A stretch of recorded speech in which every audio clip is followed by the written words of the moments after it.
Your lawn doesn't need babying in July. It wants very specific things. And if it doesn't get them, it won't make it through summer. If brown spots are showing up right now, the damage didn't start today. It started days ago. That's why watering more won't fix it. Once soil temperature crosses 77 degrees Fahrenheit, grass roots stop growing completely, not slower, stop. And that happens underground, days before you ever see a brown patch on top. Here are the 5 things your lawn actually wants to survive extreme heat. Stay till the end. One tip almost everyone gets wrong. And it's usually the one that decides whether your lawn stays green or turns brown. Let's start with the one thing that decides everything else. Task 1. Water deep, not often. This is the single most common mistake people make in summer, and it feels completely reasonable while you're doing it. A quick sprinkle every evening looks like it's helping. The surface goes dark and wet. The grass perks up for a few hours. Underneath, the opposite is happening. Light daily watering barely wets the top layer of soil. It never reaches deep enough to matter, and roots only grow toward where the water actually is. So your lawn builds a shallow root system that lives entirely near the surface. You won't notice a problem at first, then a genuinely hot stretch arrives. That thin top layer dries out within hours, and the grass browns almost overnight. What your lawn wants instead is a deep, infrequent soak, once or twice a week, enough to push moisture down 15 centimeters or more into the soil. That trains roots to grow downward into soil. That stays cooler and holds moisture far longer than the surface ever will. Timing matters as much as depth. Water early, ideally before 9 a.m. Water at midday and much of it evaporates before it reaches the roots. Water at night, and the grass stays damp for hours, which is one of the fastest ways to invite fungal disease. Simple test. Push a screwdriver into the lawn after watering. If it slides in easily several centimeters deep, the water reached where it needed to. If it stops hard almost immediately, no matter how wet the surface looks, your watering isn't reaching the roots. Hold that thought, because there's more than one reason that can happen. Task 2. Stop cutting your grass short. Most people lower their mower in summer because it means less mowing. It's one of the worst things you can do to a lawn in July. Shorter grass exposes more bare soil to the sun. Hot soil doesn't just feel warm, it can run significantly hotter than the air above it. Roots sitting in that heat dry out fast, and a stressed lawn stops defending itself. Weeds move into the weak spots within days.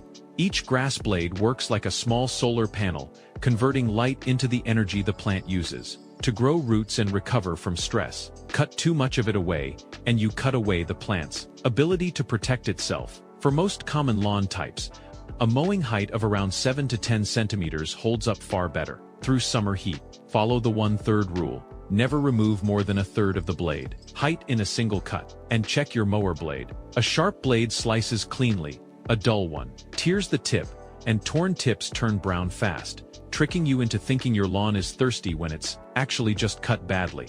Task 3. Hold off on the fertilizer. A pale lawn feels like it's asking for food. In July, feeding it hard is often the fastest way to burn a lawn that's already struggling. Fertilizer pushes fast new growth, and fast growth demands more water and energy. Exactly when your lawn has the least of both. A stressed lawn fed with a strong fertilizer often develops yellow patches, crispy tips, and weakened growth that takes weeks to recover from. If your lawn genuinely needs feeding, use a light summer formula built around potassium rather than heavy nitrogen. Potassium helps grass tolerate heat and drought rather than just forcing growth. Only apply when the soil already has moisture, evenly, and never right before a dry, hot stretch. The safer window for real feeding is late summer, once the heat has broken.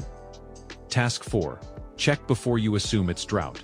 A brown patch shows up. The instinct is to assume it's thirsty, so people add more water, then more, and the patch keeps spreading anyway. Here's what nobody tells you.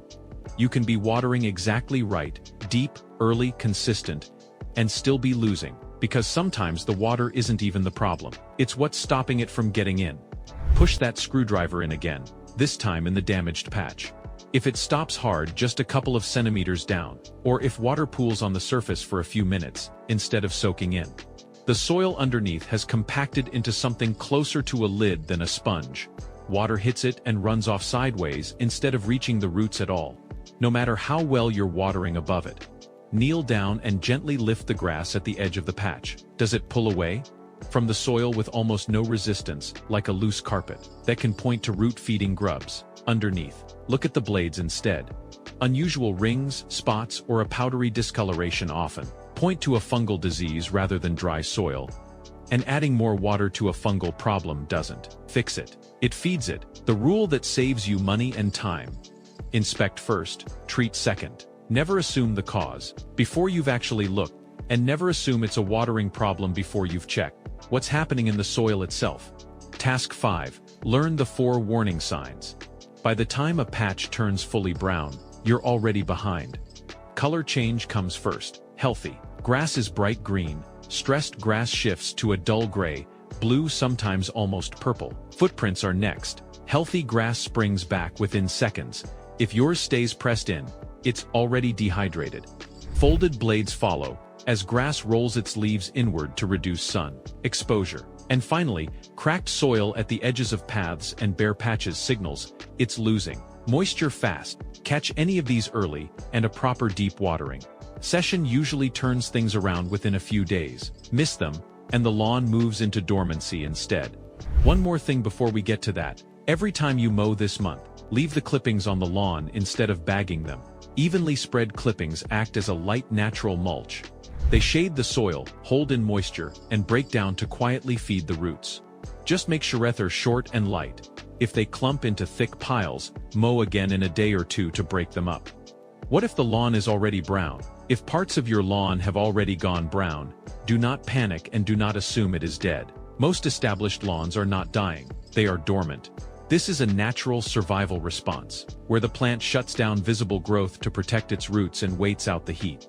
Give it a light watering, around 15 to 20 minutes once a week, just enough to keep the roots alive. This is not meant to green the lawn back up, only to help it hold on until conditions improve.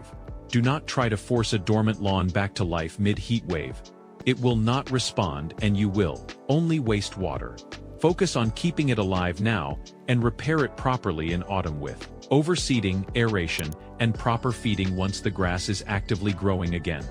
Raise your mowing height, water deep, not daily, and do it early in the morning. Hold off on heavy fertilizer until the heat breaks. Check for pests and disease before blaming drought. Watch for the 4 warning signs: gray-blue color, flat footprints, folded blades, and cracked soil, and leave the clippings where they fall. Most lawns do not fail because of one hot day. They fail because of small habits repeated every single week. Habits that felt helpful at the time. Change the routine now, and your lawn will come out of July stronger than most of the lawns on your street.